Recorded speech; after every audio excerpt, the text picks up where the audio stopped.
እኔ ስማ እኔ አያ እሺ ብላ እኔ መግቢት አርጋው እግረኛው ሚዲያ በከባድ የህግ አዙሪትና በስጋት ውስጥ ተዘፍቋል። የኢትዮጵያ መከላከያ ሰራዊት በሚዲያው ላይ ለመውሰድ ያቀደው እርምጃ አለ እየተባለ ነው። ያዘጋጁ የተክለ ሃይማኖት አዳነ ህልውና ላይ የተደቀነውን አደጋ አስፈሪ አድርጎታል። ህዝብን በቁጣ ያስነሳው የአበባየሁ ደሜ አነጋጋሪ ድርጊት የዚህ ስጋት መነሻ ነው ተብሏል። በቀጣዩ ዝግጅታችን በእግረኛው ሚዲያ ላይ እየተጠቀሰ ያለውን የህግ አንቀጽ፣ እየመጡ ያሉትን አስፈሪ ዛቻዎችና ሰሞኑን የአገሪቱን ትኩረት የሳበውን የአበባየሁ ደሜን ጉዳይ በጥልቀት እንመረምራለን። የትኩረት ማዕከል የሆኑት እነዚህ አሳሳቢ ጉዳዮች በምን መልኩ ተያይዘው እንደሚመጡና በቀጣይ ምን ሊፈጠር እንደሚችል ማወቅ ቢያምሮ አብረውን ይዝለቁ። እንዴት ላሳየው? ምንድነው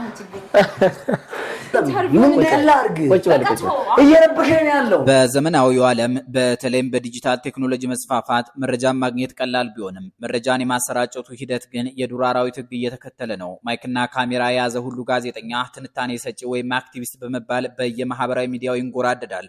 ይህ የቴክኖሎጂ አብዮት በሚያሳዝን ሁኔታ የሀገራችንን ስነ ምግባርና የሞራል እሴቶች የሚሸረሽር መሳሪያ ሆኗል። በተለይም በቅርቡ እግረኛው ሚዲያ በተባለው መድረክ የታየው ክስተት የሀገር መከላከያ ሰራዊትን መለዮ የለበሰ ግለሰብ በስቱዲዮ ውስጥ ያሳዩ አሳፋሪ ድርጊት ጉዳዩ ከአንድ ቪዲዮ መዘዝ ያለፈ መሆኑን አመላካች ነው። ይህ ክስተት የሀገራችንን የህግ የበላይነት፣ የመንግስት ተቋማትን አቅም እንዲሁም የሚዲያ ባለሙያዎችን ኃላፊነት በግልጽ የፈተነ ነው። አንድ አስተያየት ሰጪ ጉዳዩን ሲያነሳው የመከላከያ ሰራዊትን ክብር በጥብቅ ያስታውሳል። መከላከያ ማለት በዱር በገደሉ በዝናብና በፀሐይ የሀገርን ዳር ድንበር የሚጠብቅ ለህዝብ ሲል ደሙን የሚያፈስ ታላቅ ተቋም ነው። የዚህ ሰራዊት መለዮ የሀገር ክብር፣ የህዝብ መተማመኛና የጀግንነት ምልክት ነው። ወታደር ተብሎ ሲጠራ ስሙ በራሱ ክብር አለው። ነገር ግን ዛሬ በየማህበራዊ ሚዲያ የምንመለከተው እውነታ ይህንን ክብር የሚጋፋ ነው። ግለሰቦች መለዮውን ለብሰው ለግል ዝና ሲሉ ሲሳደቡ፣ ብሔር ሲጠሩና የጥላቻ ስብከቶችን ሲያስተጋቡ ማየት ለወታደርነት እሴት እጅግ አሳዛኝ ነው።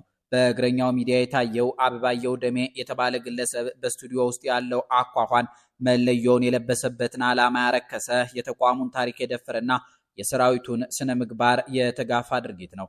የመከላከያ መለዮ የሲቪል ልብስ አይደለም፣ የጀግንነት ምልክት ነው። አንድ ተራ ሰው ምንም አይነት ወታደራዊ ስልጠና ሳይኖረው መለዮውን ለብሶ እኔ ተልእኮ ላይ ነኝ ሲል ይህ ለህግ የበላይነት ትልቅ ፈተና ነው። የሙያ ስነ ምግባርንና የሀገርን ህግ አክብረው ለሚሰሩት እድል ከመስጠት ይልቅ እንዲህ ያሉ እንዝላሎችን መቆጣጠር ይገባል። ይህንን አስነዋሪ ድርጊት የፈጸመውና በአሁኑ ወቅት የሁሉም መነጋገሪያ የሆነው አበባየሁ ደሜ የተባለው ግለሰብ የባህሪው መገለጫ ከዚህም በላይ ጥልቀት ያለው ነው። ይህ ግለሰብ በፖለቲካ አቋም ስም ሲያራምድ የነበረው መርህ የለሽነት እጅግ አሳዛኝ ነው። ቀደም ሲል እንጀራን እንደ አማራ ምግብ በመፈረጅ ይህንን መሰረታዊ የኢትዮጵያውያን የጋራ ምግብ አልበላም በማለት በማህበራዊ ሚዲያ ላይ በግልጽ አመጽ ቀስቅሶ ነበር። ዛሬ ጀምሮ የአማራ ምግብ እንጀራ አልበላም። እንጀራ ለምሳሌ ኦሮሞ ምግብ አይደለም።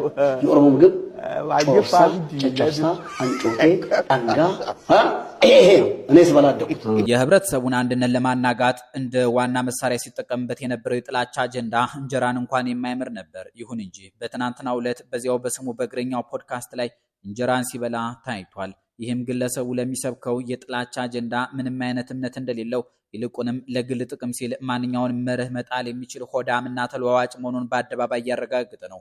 ትናንት እንጀራን እንደ መለያየት መሳሪያ ሲጠቀምበት የነበረው ሰው ዛሬ በዚያው በሚዲያ ላይ አብሮ ሲበላ መታየቱ የዚህን የዘመኑ ብሔርተኛ ተብዬ አውቆ አበድነትና የድርጊቱን አስነዋሪነት በግልጽ ያሳያል። ይስሐቅ አበበ ጉዳዩን ከሰፊው የህብረተሰብና የሞራል ውድቀት አንጻር ይቃኘዋል። ሚዲያ የህዝብ ጆሮና አይን እንደመሆኑ መጠን የሚሰጠው መልእክት ትውልዱን የሚገነባ መሆን አለበት። ነገር ግን ዛሬ እያየን ያለው የሚዲያ ጨዋነትና ጥንቃቄ መጥፋት ነው።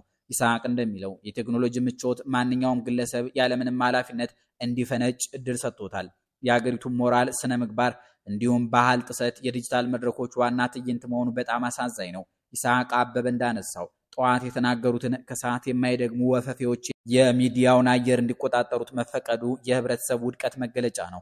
በተለይም የቤተሰብን ገመና፣ የትዳርና የጾታ ጉዳዮችን አደባባይ ማውጣት እንዲሁም በየቀኑ በጉጉት የሚጠበቁ ጸያፍ ነገሮችን ማሰራጨት የዲጂታል ሚዲያውን የጥፋት መንገድ ያሳያል። ይስሐቅ እንደሚያስገነዝበው እነዚህ ሚዲያዎች ለአእምሮ እድገት ሳይሆን ለትውልዱ አሉባልታና ትርኪ ምርኪ በማቅረብ እንዲደነዝዝ እያደረጉ ነው። ይህ ደግሞ አገሪቱ አዋቂና ሐሳቢ እንደሌላት አድርጎ በማሳየት የሀገር ገጽታን በእጅጉ እየጎዳ ይገኛል። ናትናኤል መኮንን የጉዳዩን የህግ ያለ ጥሪ በጠንካራ ሁኔታ ያስተጋባል። ለእርሱ የእግረኛው ሚዲያና መሰል ተቋማት ተግባር የተባይ መስፋፋት ነው። አንድ ሰው በቴሌቪዥን ወይም በዩቲዩብ ቀርቦ ወታደር ነኝ ሲል መለየውን ለብሶ ሲፎክርና ሲሳደብ ማየት ለምን በመንግስት አይታረምም የሚል ጥያቄ አለው። ናትናኤል እንደሚለው የኢትዮጵያ መከላከያ ሰራዊት መለየው እንደዚሁ በየመንደርተኛው የሚለበስ አይደለም። እንዲህ ያለው ተግባር ወንጀል ነው። ማን ይጠይቀው? ማን ነገሬ ብሎ ይቆጣጠረው ሲል ይጠይቃል። ናትናኤል አጥብቆ እንደሚሞግተው መከላከያ በዱር በገደሉ ዋጋ እየከፈለ ሳለ እንዲህ ባሉ ግለሰቦች በስሙ ሲነግዱ ማየት በሰራዊቱ ላይ የሚፈጸም በደል ነው። ናትናኤል የመገናኛ ብዙሃን ባለስልጣንን በኃላፊነት ስሜት እንዲጠየቁ ይገፋፋል። ሚዲያውን መከታተል፣ የዚህን አይነት ቀጣፊ ስርዓት ማስያዝ እንዲሁም የሀገርን ገጽታ መጠበቅ የተቋማት ግዴታ ነው። በየቀኑ በዱር በገደሉ ሀገር ሊያስቀጥል ደሙን የሚገብረው ወታደር እንዲህ አይነቱ ባለጌ አደባባይ ወጥቶ በስሙ ሲነግድና ከመከላከያው ባህሪና ዓላማ ውጭ ህዝብን የሚያናክስ የጥላቻ ስብከት ሲያስተጋባ ሲያይ ምን ይሰማዋል የሚለው የናትናኤል ጥያቄ በእያንዳንዱ ዜጋ ልብ ውስጥ ሊቀረጽ የሚገባው የህሊና ጥያቄ ነው።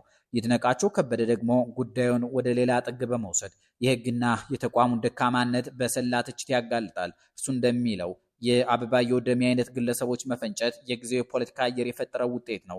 ለእንዲህ አይነቱ ውርጋጥ ህግም ሆነ ተቋም ምንም ሊያመጣ አይችልም ሲል ይሞግታል። አበባየሁ ደሜ የሚባለው ግለሰብ አውቆ አበድ የሆነ የዘመኑ ብሔርተኛ መሆኑን ከብሔርም ሆነ ከሃይማኖት ጋር በተያያዘ ብዙ የማያስተማምን ንግግሮችን እንደሚናገር ይገልጻል። ችግሩ ያለው ግለሰቡ ላይ ብቻ ሳይሆን እንደዚህ ያሉትን በየሚዲያው የሚያቀርቡና የሚያንቆለጳጵሱ ሚዲያዎች ላይ ነው። የእግረኛው ሚዲያ ባለቤት ተክለ ሃይማኖት አዳነ ይህንን ይዘት በጥንቃቄ ቀርጾ የሚገባውንና የሚወጣውን አቀናጅቶ ለህዝብ የለቀቀው ለገበያ ሲል ብቻ መሆኑን ይድነቃቸው ይጠቁማል። መከላከያ ሚዲያና ኮሚኒኬሽን ማዕከል የወታደራዊ መለየውን ያለ አግባብ መጠቀም ወንጀል መሆኑን በደንብ ቁጥር 460 እና በወንጀል ህጉ አንቀጽ 782 እና 783 በግልጽ እንደደነገገ ቢገልጽም በተግባር ግን ህጉን የሚፈጽም አካል ማጣቱ ለውድቀታችን በቂ ማሳያ ነው። ይድነቃቸው እንደሚለው ጊዜው የብልጽግና ወንጌል ሰባኪያንና አውቆ አበዶች ዘመን በመሆኑ ህግ ምን አባቱ ያመጣል የሚል ስሜት በዜጎች ዘንድ እንዲፈጠር ሆኗል። ይህ ሁሉ ውጥንቅጥ ተቋሙ በራሱ ህዝባዊ አለኝታነቱን እያጣ እንደ ባዕድ ጦር መታየቱ እጅግ አሳሳቢ ነው። ጉዳዩ የተነሳበት የእግረኛው ሚዲያ የተጠያቂነት አንዱ አካል ነው። አንድ ጋዜጠኛ ወይም የሚዲያ ባለቤት ከእንግዳው በላይ ኃላፊነት አለበት። ነገር ግን እግረኛው ሚዲያ የዚህን ግለሰብ ጸያፍ አነጋገርና ድርጊት እንደወረደ ለህዝብ ማቅረቡ ለተመልካች ሲባል እየተደረገ ያለ የንግድ ስራ እንጂ የጋዜጠኝነት ስራ አይደለም። ግለሰቡ በስቱዲዮ ውስጥ እግሩን ወንበሩ ላይ ሰቅሎ ጠያቂውን ለመደባደብ ሲነሳ፣ በእርግጫ ሲያነዝር እንዲሁም የመከላከያን ዩኒፎርም ለብሶ ሲያዋረድ ሚዲያው ያንን ቪዲዮ ማስተካከል ነበረበት። ነገር ግን ያለሱ ተመልካች የለንም በሚል አባዜ የሀገርን ክብር ለገበያ ቀረበ። ይህ ተግባር የጋዜጠኝነትን ሙያ ከማርከሱም በላይ ለህገወጥነት ድጋፍ የሚሰጥ ተግባር ነው። እነዚህ ሚዲያዎች የገዢው ፓርቲ ደጋፊ ተብለውም ይሁን ወይም ተቃዋሚ ዋና መለኪያቸው ጫጫታ ነው። እንደ አዲስ ምንጭ፣ ሀሌታ ሚዲያ እንዲሁም ፓስተር ሶፎንያስ ያሉትን ጨምሮ እነዚህ መድረኮች የህዝብን ስነ ልቦና እየገነቡ ሳይሆን እየሸረሸሩ ይገኛሉ። የዚህ የሀገር ክብር ጉዳይ የመንግስት ብቻ ሳይሆን የህዝብም ጭምር ነው። እኛ ዜጎች በእነዚህ አረመኔ ሚዲያዎችና ግለሰቦች የተበደልን መሆን የለብንም።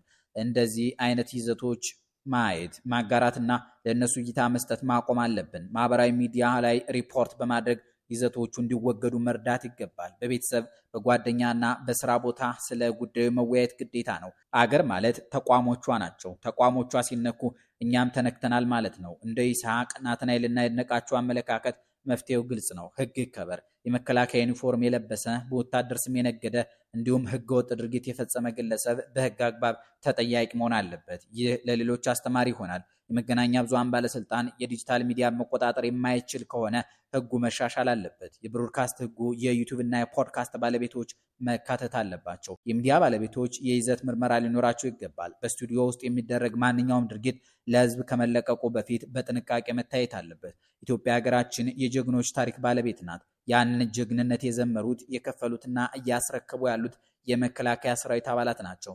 ይህንን ክብር በየቀኑ በምናሳየው የዜግነት ኃላፊነት መጠበቅ አለብን። የእግረኛው ሚዲያ ክስተት የዲጂታል ሚዲያውን የጥፋት አቅጣጫ የሚያሳይ ማንቂያ ደውል ነው። አሁንም ቢሆን ዘግይተን አይደለም። የህግ የበላይነት ከተከበረ፣ የሚዲያ ስነምግባር ከሰፈነ፣ እንዲሁም እኛ ዜጎች ለሀገራችን ክብር ከቆምን ይህንን የባለጌዎች ትርኢት ማቆም እንችላለን። የመከላከያ መለዮ የክብር መገለጫ እንጂ የባለጌዎች መደበቂያ አይደለም። የሀገር መከላከያ ሰራዊት ክብር ከማንኛውም ግለሰብና ሚዲያ በላይ ነው። ስለዚህም ይህንን የክብር ጥሰት በሕግና በስርዓት እንዲቆም ማድረግ የትውልድ ግዴታ ነው። ኢትዮጵያ በክብር ለዘላለም ትኖር።